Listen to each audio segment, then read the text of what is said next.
Question number 2 हमारा हो गया था। अब हम क्वेश्चन नंबर 3 की तरफ चलते हैं।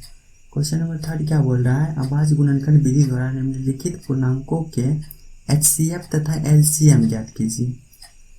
तो पहला नंबर क्वेश्चन हमारे सामने है 12, 15 और 21। इसका हमें HCF और LCM निकालना है। तो हम उसी तरीके से निकालेंगे जिस तरीका का प्रयोग हम क्वेश्चन नंबर 2 में किए थे। तो हम क्या कर सकते हैं, यहाँ 12 को लिख सकते हैं 2 2 जा 4, 3 जा 12 मल्टीप्लाई बाय 1, हमारे 12 के इक्वल आ गया। आप ऐसे करके भी निकाल सकते हैं, इसमें कोई दिक्कत नहीं है। आप ऐसे करके भी निकालिएगा तो उतना ही आएगा।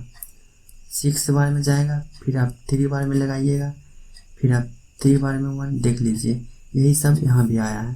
तो आप डायरेक्ट भी कर सकते हैं, ये सब आपको आता है तो आप डायरेक्ट भी कर सकते हैं। अगर आपको नहीं हो रहा है तो आप इसकी सहायता ले सकते हैं। यहाँ आप क्या कर सकते हैं, 3 मल्टीप्लाई बाय 5 मल्टीप्लाई बाय 1, फिर यहाँ से 3 मल्टीप्लाई बाय 7 मल्टीप्लाई बाय 1। अब आप देख सकते हैं तीनों में हमारा क्या कॉमन है, एक तो ये एक कॉमन है, उसके बाद 3 कॉमन है। तो हम लिख सकते हैं HCF जो आएगा, हाईएस्ट कॉमन फैक्टर आएगा 3। और एक हम क्यों नहीं लिख रहे हैं, क्योंकि एक को किसी भी संख्या से गुना करने पर वो उतना ही रह जाता है, इसलिए हम 1 नहीं ले रहे हैं यहाँ पे। फिर LCM हम क्या लिखेंगे, 3 तो तीनों में कॉमन है तो 3 को लिख लिए, उसके बाद जो बाकी बचेगा उसको लिखेंगे 2 इंटू 2, यहाँ पे लिखेंगे मल्टीप्लाई बाय 2 मल्टीप्लाई बाय 2, फिर मल्टीप्लाई बाय 5 यहाँ इंटू 7। तो इसको गुना करके हम लिख देंगे 420 आएगा। LCM हमारा इतना, HCF हमारा इतना। इसमें हमें कुछ नहीं बोल रहा है, सिर्फ हमें अभाज्य गुणनखंड विधि द्वारा LCM और HCF निकालने बोला है। इसमें कोई जांच पड़ताल नहीं करना है, तो हम ऐसे ही छोड़ देंगे। अब हम क्वेश्चन नंबर 1 जैसे किए हैं वैसे ही क्वेश्चन नंबर 2 और क्वेश्चन नंबर 3 बनेगा, आप बना लीजिएगा। अगर आपसे नहीं बनता है तो आप कमेंट बॉक्स में कमेंट करें, हम इसका अलग से सेपरेट वीडियो बना देंगे। फिर हम क्वेश्चन नंबर 4 की तरफ चलते हैं। क्वेश्चन नंबर 4 हमें क्या बोल रहा है कि HCF 306, 657 बराबर 9 दिया है। LCM 306, 657 बराबर क्या होगा। मतलब कि हमारे सामने ना दो संख्या दी हुई है, एक तो HCF दी हुई है यहाँ 9, और पहली संख्या दी हुई है यहाँ पर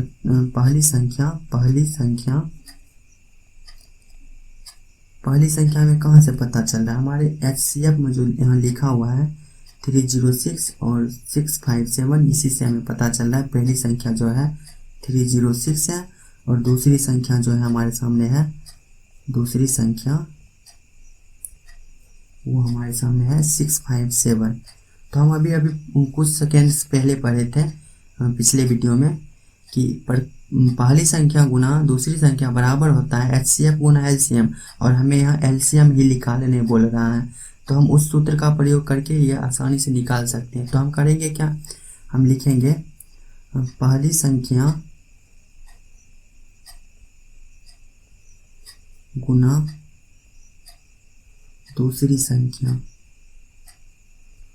बराबर होगा HCF गुना LCM के। इतना हमें पहले से ही मालूम है, तो हम इसका प्रयोग करके आसानी से निकाल सकते हैं। पहली संख्या हमारे सामने क्या है 306 एंड दूसरी संख्या हमारे सामने है 657, और HCF हमारे सामने दिया हुआ है 9। तो हम LCM निकाल सकते हैं, LCM का हम वैसे ही लिख देते हैं। अब हम क्या कर सकते हैं, इधर 9 जो है LCM के साथ गुना में है, तो इधर जाएगा तो भाग में आ जाएगा, तो LCM लिख सकते हैं। LCM जो इक्वल होगा 306 मल्टीप्लाई बाय 657 डिवाइडेड बाय 9। अब यहाँ से आप कैंसिल आउट कर सकते हैं, मल्टीप्लाई आ रहा है 2 2 3 3 8। उम्मीद करता हूँ आपको क्वेश्चन नंबर 4 भी समझ में आ गया होगा। अब हम क्वेश्चन नंबर 5 की तरफ चलते हैं। क्वेश्चन नंबर 5 हमारे सामने है। इसमें क्या बोल रहा है कि जांच कीजिए कि किसी प्राकृत संख्या n के लिए संख्या 6 टू द पावर n अंक 0 पर समाप्त हो सकती है। अच्छा एक बात बताइए आप, 0 पर कोई भी संख्या कब समाप्त होगा, जब आप यहाँ पे 10 लेंगे और उसका कोई भी पावर n ले लेंगे तो ये जो संख्या होगा हमेशा 0 पे समाप्त होगा। 0 पे समाप्त होने का मतलब क्या है, इकाई के स्थान पे हमारा 0 होना चाहिए। जैसे 100 100 आ सकता है, 10 आ सकता है, 1000 आ सकता है, 10,000 आ सकता है। इन सभी संख्याओं में इकाई के स्थान पे 0 है। तो इसी का उदाहरण हमें देना है। तो हमें यहाँ क्या कह रहा है कि 6 पावर n, जहाँ n कोई प्राकृतिक संख्या है, उसको आप n के मतलब n का मान कोई भी मान लीजिएगा तो वो 0 पे कभी समाप्त होगा। जैसे हम मान के ही बताते हैं, n का मान हम 6 पावर n कहता है कि ये 0 पर समाप्त होगा। तो हम मान लेते हैं n इक्वल टू n जो नेचुरल नंबर है 1 2 3 4 डॉट डॉट डॉट जहाँ तक आप ले सकते हैं। मान लेते हैं 6 टू द पावर 2 है, तो हम इसको कैसे लिखेंगे, 6 इंटू 6 इक्वल 36 आएगा। यहाँ देख सकते हैं ये 0 पे समाप्त नहीं हो रहा है। फिर हम अगर 1 भी लेते हैं 6 टू द पावर 1, फिर भी तो ये 0 पे समाप्त नहीं हो रहा है। तो हम क्या कह सकते हैं, 6 टू द पावर n 0 पे समाप्त कभी नहीं होगा। जहाँ n कोई प्राकृतिक संख्या होगा तब तो हम कह सकते हैं 6 टू द पावर n 0 पर समाप्त नहीं होगा। अगर 6 पावर n 0 पर समाप्त नहीं होगा तो कौन ऐसी संख्या है जो 0 पे समाप्त होगा, उसका उदाहरण देना होगा। हम इसको लिख सकते हैं, इसको हम क्या लिख सकते हैं, 2 मल्टीप्लाई बाई 5 इंटू n लिख सकते हैं। तो मतलब क्या यहाँ से हमारा क्या निर्णय निकल के आ रहा है कि जिस संख्या का मल्टीपल 2 और 5 दोनों हो वही संख्या 0 पे समाप्त होगा। बाकी बात आगे जितना भी संख्या होगा वो कभी भी 0 पे समाप्त नहीं होगा। आप कोई भी संख्या ले सकते हैं। जैसे मान लीजिए हमारे सामने 8 दे दिया, अगर हम इसको 4 इंटू 2 लिख सकते हैं। अगर हम यहाँ पे कोई भी संख्या मान लेते हैं नेचुरल नंबर 2, ये 0 पे समाप्त होगा, कभी नहीं होगा। अगर यहाँ पे हम n इक्वल टू कुछ भी ले रहे हैं, 1 भी ले रहे हैं, तो कभी भी 0 पे समाप्त नहीं होगा। तो हम क्या कर सकते हैं, अगर हम यहाँ पे 100 ले रहे हैं, समझिए यहाँ पे 100 ले रहे हैं, तो 100 को हम क्या लिख सकते हैं, 2 इंटू 5 अगेन 2 इंटू 5। इस पर हम कोई भी संख्या लेंगे, n इक्वल टू हम ले लेते हैं 2, तो हम क्या कर सकते हैं 100 टू द पावर 2। ये संख्या हमारे 0 पे समाप्त आसानी से हो जाएगा। क्यों, क्योंकि हमारा जो मल्टीपल है उसमें हमारा 2 और 5 है, 2 और 5 है। तो हम कह सकते हैं कि ये जो हमारा संख्या आएगा n, जब भी हम कुछ भी ले सकते हैं n, तो हमारा 0 पे ही समाप्त होगा। इतना तो बोल दिए। इसको हम क्या कह सकते हैं, इसको हम लिख सकते हैं 6 पावर n जो है equal to 2 into 3 to the power n। यहाँ से हम देख सकते हैं 2 तो हमारा आ रहा है, लेकिन यहाँ पे 5 के स्थान पे हमारा 3 आ रहा है। तो हम कह सकते हैं 0 पे समाप्त नहीं होगा। यह संख्या 0 पर समाप्त नहीं होगा, क्योंकि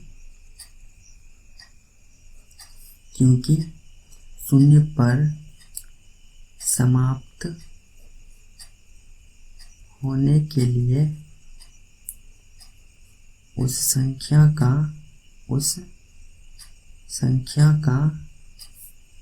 गुणनखंड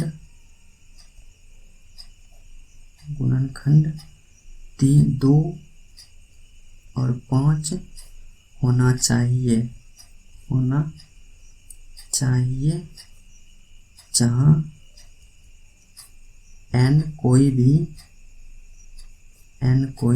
प्राकृत संख्या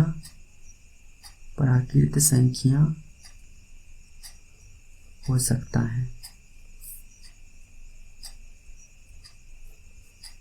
सकता है।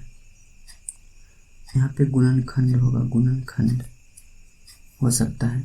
इतना उम्मीद करता हूँ आपको समझ में आ गया होगा। अगर इतना समझ में आ गया है तो इस तरह की कोई भी क्वेश्चन अगर आपके सामने आता है तो आप उसे सॉल्व कर देंगे। अब हम क्वेश्चन नंबर 6 की तरफ चलते हैं। क्वेश्चन नंबर 6 में हमारा क्या बोल रहा है, क्वेश्चन नंबर 6 में हमें बोल रहा है कि व्याख्या कीजिए कि 7 इंटू 11 इंटू 13 प्लस 13 और 7 into 6 into 5 into 4 into 3 into 2 into 1 plus 5 भाज्य संख्याएं हैं। भाज्य संख्याएं क्यों है, मतलब ये सारा संख्या भाज्य संख्या है और भाज्य संख्या क्यों है इसका कारण हमसे पूछ रहा है। तो पहले हम संख्या लिख लेते हैं। पहली संख्या हमारे सामने है 7 इंटू 11 इंटू 13 प्लस 13। इसको हम क्या लिख सकते हैं, यहाँ से 13 हम कॉमन ले लेंगे तो हमारा क्या आ जाएगा 7 इंटू 11 प्लस 1 इतना आएगा। फिर इसको हम क्या लिख सकते हैं 13 इंटू यहाँ आ जाएगा 77 प्लस 1, ये आ गया हमारा 13 इंटू 78। और इसको हम एक और संख्या जो हमारे सामने है उसको भी हम इसी तरीके से लिख सकते हैं 7 into 6 into 5 into 4 into 3 into 2 into 1 plus यहाँ हमारे सामने है 5। तो इसमें से भी हम 5 कॉमन ले सकते हैं तो हमारा क्या आ जाएगा, 5 कॉमन लेने के बाद हमारे सामने आएगा संख्या 7 into 6 into 4 into 3 into 2 into 1 plus में 1 आएगा। फिर यहाँ पे 5 तो यहाँ से ब्रैकेट से निकल गया, यहाँ हमारे सामने क्या आएगा ब्रैकेट के अंदर, यहाँ 1008 आया, उसके बाद यहाँ प्लस 1। अब इसको हम 5 इंटू 1009 लिख सकते हैं।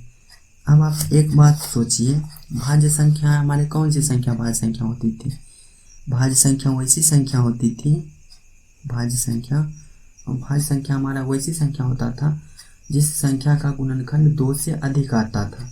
तो हमें देख सकते हैं इस संख्या में हमारा जो गुणनखंड है वो 1 भी आएगा, इसमें भी 1 आएगा, तो हमारा गुणनखंड 2 से अधिक है। एक तो 13 आया, उसके बाद 78 आया, उसके बाद 1 आया, तो हमारा ये संख्या जो है वो भाज्य संख्या है।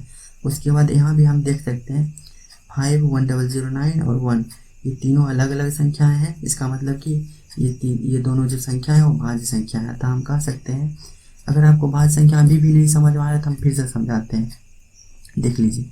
अभाज्य संख्या क्या होता था, अभाज्य संख्या वैसी संख्या होती थी जो संख्या खुद से भाग लगता था या तो 1 से भाग लगता था।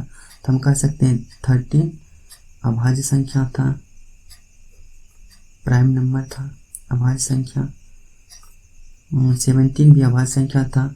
इसमें या तो 1 से भाग लगेगा या फिर 13 से भाग लगेगा, इसमें भी या तो 1 से भाग लगेगा या 13 से। आप 7 को भी ले सकते हैं। लेकिन भाज्य संख्या यहाँ पे क्या होता था, भाज्य संख्या वैसी संख्या होती थी जो खुद से भाग लगेगा, मतलब कि उसका जो वो जो था वो संख्या, अभाज्य संख्या 1 से भी भाग लगेगा, खुद से भी लगेगा भाग, और दूसरी कोई भी संख्या से भाग लग सकता है। मतलब कि इसका केवल 2 ही गुणनखंड आएगा, लेकिन इसका 2 से अधिक आएगा। जैसे कि आप 4 ले सकते हैं, 4 का अगर आप खंड करिएगा तो 2 से भी लगेगा, 1 से भी लगेगा, 4 से भी लगेगा। इसका मतलब कि 4 जो संख्या है भाज्य संख्या है, ये 2 से भी भाग लग रहा है, 4 से भी भाग लग रहा है, 1 से भी भाग लग रहा है। अब उम्मीद करता हूँ आपको समझ में आ गया होगा। अगर आपको फिर भी समझ नहीं आता है तो आप फिर से कमेंट करिए, हम उसका फिर से सेपरेट वीडियो बना देंगे। तो हम यहाँ क्या लिख सकते हैं, ये जो दोनों संख्याएं हैं वो भाज्य संख्या है। अतः 13 इंटू 78 इंटू 1, इसमें 3 अलग अलग संख्याएं हैं। अतः यह भाज्य संख्या है। इसी तरह से हम इसको भी लिख सकते हैं 5, 1009 और 1, ये तीनों अलग अलग संख्याएं हैं, मतलब इसका 1 से अधिक गुणनखंड आएगा, इसलिए यह भाज्य संख्या है। इसको भी लिख सकते हैं